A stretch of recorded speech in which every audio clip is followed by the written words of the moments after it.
December, me and you need to have a chat. Because if you're standing out like this in the Premier League, I'm going to need you to continue. I'm going to need you to continue because I need you to maintain this lifestyle. What do you mean you're going to start December off with a 5-3, with a 5-4, with a 5-4 thriller between City and Fulham? And the next day you make Chelsea lose 3-1 to Leeds. And you're going to give us another thriller with Aston Villa and Brighton. December, please don't introduce us to a lifestyle you cannot maintain. I need you to continue this lifestyle. I need you to continue this lifestyle. Because Broyaka, what I've been doing these past 2 days, I've been entertained in all forms of counts. What do you mean Liverpool nearly lost in the end if it wasn't for Federico Chiesa? December, you have one job. Maintain your lifestyle for this Premier League season. I need you to maintain it until the 31st of December. No, not until the 31st, until the 1st of January, Brian. Because this, what I'm seeing here, is entertaining football. But that was my mentions to the festive season of December. But welcome to another video of Let's Talk Premier League. I am your host, Stewie A17, and I'm here to dissect, well, the first part of a thrilling December festive period, to be honest. So, let's begin. And, well, we begin with Manchester City, because who won 5-4? I'm going to say things once and I'm going to say this again. These criminals can't keep getting away with it. These bloody fucking criminals can't keep getting away with this, bro. 5-4, you know. Considering you are 5-1 up, with Haaland getting his Centurion, Reinders getting back in the stat sheet, Foden scoring 2 goals again, and an own goal. 5-1 up. You're 5-1 up, by the way. And you nearly managed to bottle it. Credit to Fulham, by the way. Credit to Fulham. They came back into the game with 2 crazy goals. They could have had a 5-5 win. They could have had a 5-5 draw in the end if Josh King had maybe done it better, but Guardiola made a great save off the line. But these criminals, which are known as Man City, can keep getting away with this. It happened to Leeds, where they bottled a 2-0 lead. They nearly bottled a 5-1 lead. And this is why I say City are not title contenders, because this is not the same City of 2 years ago. They still have that freshness of last season. If it was the City of old, 5-1, we're expecting 8-1. They would have scored 8 more goals. Because at 5-1, it's 60 in the 55th minute. You're expecting City, they're going to play touch. You know, they're going to pass the ball around. Probably destroy Fulham's confidence and score like, I don't know, the 6th, the 7th, the 8th, the 10th, whatever goal you want to say. But that was not the case. Fulham came back and nearly grabbed the draw, which would have been so satisfying. But no, they hang on, Man City. And like I said, these criminals were lucky. Yes, I'm calling City criminals. They were lucky. No way. But, hey, that's second place now. We move on to another game, which took place in the same day, which was Newcastle versus Spurs. And to be honest, Christian Romero saved Thomas Frank's job here. He saved his job with that last-minute slow-motion bicycle kick from Christian Romero. And to be honest, like I said again, watching Spurs this season, ever since, I would say, Everton, Spurs have been boring. I've been watching, it's like I've been watching a team with no structure, with no plan. It's like I'm watching 11 men run around. And even if they run around, it's like I don't see a plan what they have. They're relying on moments of brilliance right now. And those moments of brilliance aren't getting out of them nothing. Because this past week and a half, they've conceded about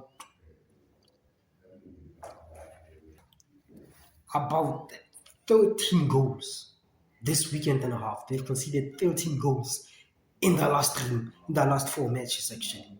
13 goals. in the last 14 matches. And to be honest, I was actually excited for Thomas Frank to go to Spurs because, well, I expected Spurs to have a structure. I expected Spurs to, have this technical depth where in certain situations they can change to this lineup, they can change to this tactic, to this thing, because we see that at Brentford. But at Spurs, it's like Thomas Frank is out of his depth. The choo-choo train has run off his tracks, has ran off his tracks. And well, again, watching Spurs this season is like watching paint dry. It's boring. It's boring. But I would say they were lucky to get this draw at Newcastle. Probably yes. It looks like yes. Newcastle will be disappointed in themselves because they should have won this game. They had multiple chances to kill Tottenham at St James's, but no, they didn't. And while they ended up with a 2-2 draw, that's basically it. And the other game, which was on Tuesday, was Everton versus Bournemouth. And well, Jack Grealish, who looks like a man revived, like the Jack Grealish of old from Aston Villa, grabbed the win for the Toffees and showed the cherries to hand the cherries two losses now. I think. Correct me if I'm wrong in the comments. But again, Jack Grealish moves on and Everton bounce back from that 4-1 loss at home against Newcastle. And we go on to Arsenal versus Brentford, which Arsenal won by 2 goals to 0. And to say this game was pretty much boring, yeah, it was pretty much boring because Arsenal rotated and it's like they lost some fluidity within the team. The only bright spark was running with away key. But let's not get too deep into it as Arsenal win 2-0 and extend the gap back to Man City. But the big talking points were two, as Mosquera and Rice had to come off. With Mosquera, I think it was an ankle injury, saying Arsenal, they don't know the time period, whether it's serious or not, as they couldn't tell. I think Mikel Arteta will update us in his presser on Friday to see whether Mosquera will be back. And the second one was Declan Rice, who came off with a calf injury.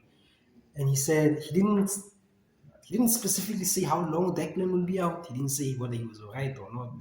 But I think he will update us on his presser again with Declan Rice.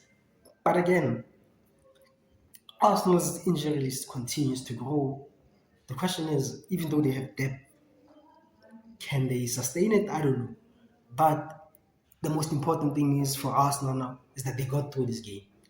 And now the pressure moment is those two injuries. Will they be healed in time for Saturday's game? For the Saturday game, we don't know. But the only thing is Arsenal are happy because they won 2-0. I think that's the only positive from that game. And ladies and gentlemen, I say the best till last. Liverpool come to the stage, right hand center. Another bunch of criminals were lucky. Another bunch of criminals were lucky. They were lucky, Liverpool. They should have lost this game if it wasn't for Federico Chiesa at the end. Well, let me tell you a recap. Newcastle scored.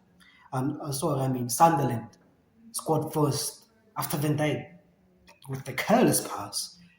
And then he tried to aura defend. And well, the Sunderland attacker wasn't having any of it. And he just saw from distance and he kind of took a wicked deflection of Van Dijk and into the net past Alisson.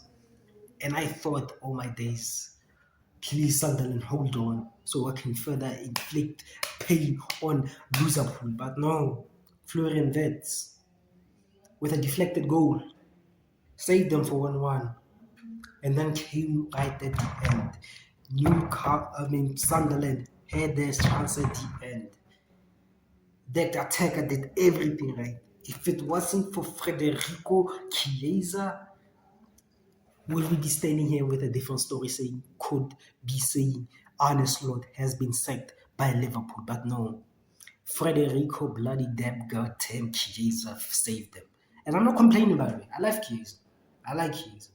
I think he could be Liverpool's best player if it wasn't for Arne Slot always putting him in the bench. And I like him. I want him to do well. He's one of the few Liverpool players I like and I want him to do well. But honestly, Lord, don't give him a chance. And he saved you today. If I don't see him starting in the next game, I don't know. But again, Liverpool, you bunch of scousers of the criminals, you were lucky. You were very lucky. Because you could have lost this game if it wasn't for the Italian Ferrari named Federico Chiesa. And like I said, Slot, if I don't see Chiesa starting the next game, because you owe him your job. You owe him a job. Because if it wasn't for him, we could be having a different story right now. We could have lost. That would have been like, I don't know, 3 home losses in a row. But you were lucky. You were lucky, and it's not. But anyway, that is it from me. My name is Jury17. Hope you enjoyed the video. Don't forget to leave a like. And I'll see you next time after I dissect this team, Man United, who play against West Ham. Hopefully they win. I'm begging.